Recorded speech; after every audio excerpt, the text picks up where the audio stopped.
Are we back again? We're back. Another episode, the Main Street Randyland YouTube channel. Hooray! And you know what? There's so many first beginnings in life. I told you about my first pinball machine. I told you about, my first bicycle and all these firsts. Everything's a first. My first Pepe the Clown, first vending machine. Well, when I started in the business, my very first business that I owned and operated was the Kentucky Derby in Keensburg Amusement Park. And it was a sister game of Fascination. I'd never seen the game anyplace other than in Keensburg. I did get to play it there for several years before I ended up buying it.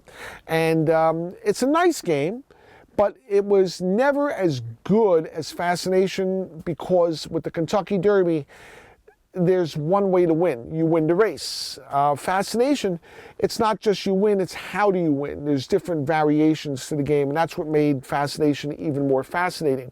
But the Kentucky Derby is a good game in itself. People usually don't play it for hours and hours and hours like they would do for Fascination, sit there, play it all day long. Kentucky Derby, you'd play it for, a few hours maybe, but not all day. And it's just a nice second game to have. So I started with the Kentucky Derby, and I was 18 years old, and the machines were very unique in the respect that I had never really seen them anywhere else before. And they were made by a company that was a knockoff company from Fascination. Fascination, when it was invented, it was such a hit that there were a couple other companies that started making knockoffs of Fascination, and they called it other things like Five Star Final. So one of the games that the knockoff companies made was called Jigsaw, and you rolled the balls like Fascination, trying to light up lights on a puzzle, trying to fill in the puzzle. And that was okay. It had some interest to it.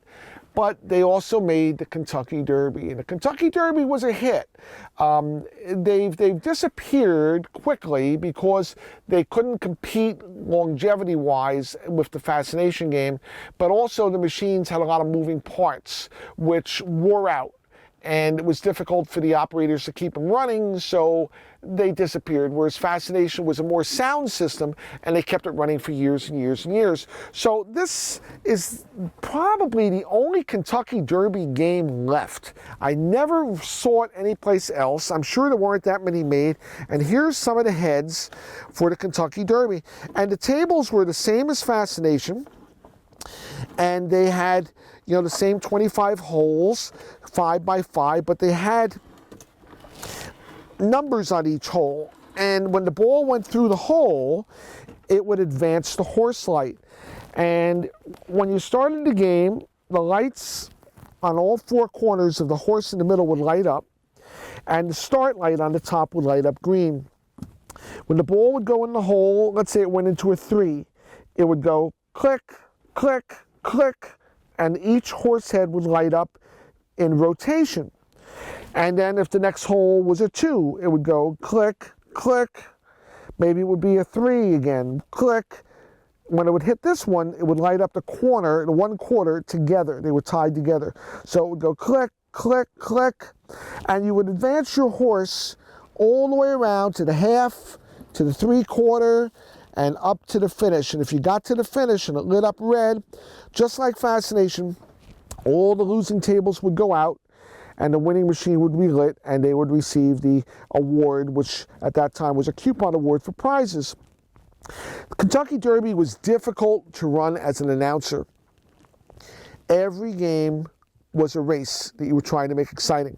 And every table had a table number on the top here, but it also had a name. This one's Little Current. People like to be recognized as they're going and they're playing. So you'd say to the people, you're sitting in the control booth with the microphone, and you'd say, okay, players, at the sound of the bell, it's post time. And you'd start the game. They'd hear a click of the machines turn on, the bell would ring, and they're off. And as they leave the starting post, it's Seattle Sioux in front with Buck Passers, Secretariat, and the Little Current. They're making their way towards the quarter-mile mark. It's Little Current pulling in front. Here comes Citation on the outside with Damascus and Seattle Sioux. They're moving down to the halfway mark. It's still Little Current in front. Here comes Damascus, Seattle Sioux, and swaps. It's Secretariat on the outside as they move towards the half-mile mark. They're going towards the half, and it's still Little Current in front. They're turning towards the three-quarter run. They're working their way up the three-quarter line. It's Little Current and swaps. It's swaps and Buck Passer. Damascus coming up quick on the outside. They're moving along faster towards that finish line. It looks like it's going to be Little Current, but here comes Swaps. Swaps hitting a big one at the end. It's going to be close, but there's the winner, Little Current. Little Current hit that one. Nicely done. The bell rings. The losers go out. The winner stays lit. They get the prize, and you tell them what they're going to get, and then you start again. At the sound of the bell, we're going to try it again. It's post time. The big click of the reset of the machines. Bell ring, and they're off. Every game. Running the game accurately, watching the lights of the machines as they're going, calling the names, knowing which one is which, and you're looking at it from an angle because you're sitting and there's rows on either side. You got to watch both sides on it. Very tough game to run. You'd have no throat left by the time you're done with an hour. You'd be sitting there all day long, day and night doing it.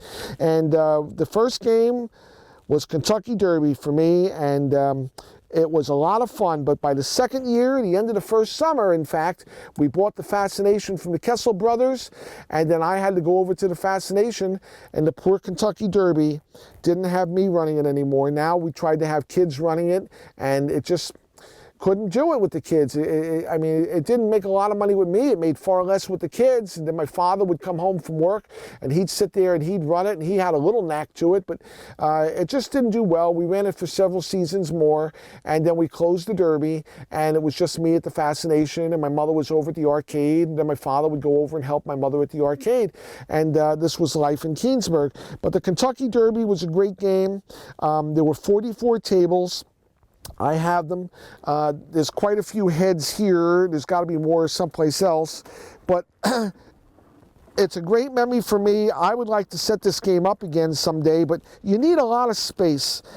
You know, just as much space as setting up a Fascination you need for the Kentucky Derby, but it's a good game.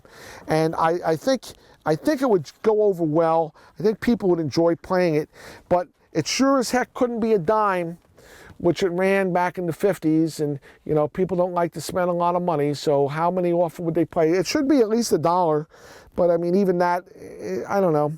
We'll see. Rents are just too high, and payroll and everything else. And when I used to run the Kentucky Derby, this was my control booth. Now, this sign here that says about tickets, this was not part of the Derby.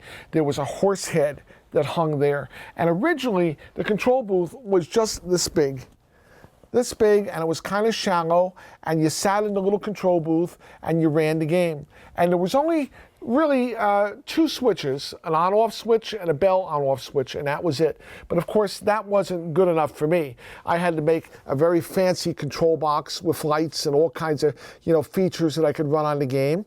And here's the bell that used to hang on the wall right up above me on the corner there. The bell used to ring there. And of course, there wasn't enough room in the booth for all the things I was expanding, so I had to expand the booth and go over to the wall, and the Derby, which used to read that below the horse head, I put over here, and the old booth is there. The new booth was added onto it, and then I repaneled it and put a control on the top. So I had all kinds of extra space up there, so I could move myself over on this side if I wanted to, and all that stuff. Here's a counting system. The game originally did not count, but this is a meter count control that we used to count in sections. I don't even have to go up there to know what's there. I mean, you just have all the stuff. You got your, you should be your original on-off switch. Here's your bell switch, I believe. There should be buttons. Here they are. See that? There's the off, the reset, and the start button for the game. And if I remember, the one button is loose, it's broken. Will it come out? Yep. Comes out. So if you didn't rock it with your hands, when you would push it in, if you started a new game, if you didn't put your finger on top of it, the button would fly out on the floor. So you had to rock it back and forth with your hands for starting to reset on the game. And this was the Kentucky Derby. And you know what? Really great times. I spent my whole summer in that booth. Prisoner in the booth at the Kentucky Derby. So with that, we're going to leave it here, and we'll say see you next time with the Main Street Randyland YouTube channel. Bye, guys. See you at the Derby.